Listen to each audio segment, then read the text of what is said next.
So now we're going to start talking about something called imaginary numbers and complex numbers. Let's start by defining it. Imaginary number is created when you take the square root of a negative number. So in this situation, the basic idea is when you take the square root of a negative number, you get something called an I.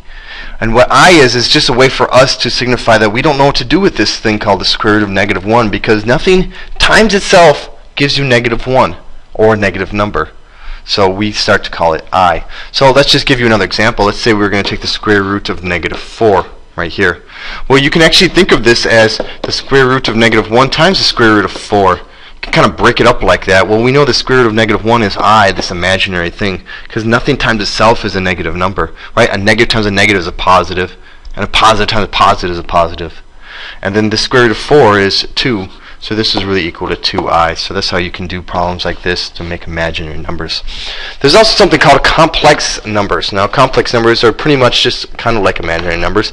But what happens is when you have a complex number, it's a combination of a real number and an imaginary number put together through addition or subtraction. So a good example of this would be, here's my real part. My real part is right there. My imaginary part is right here.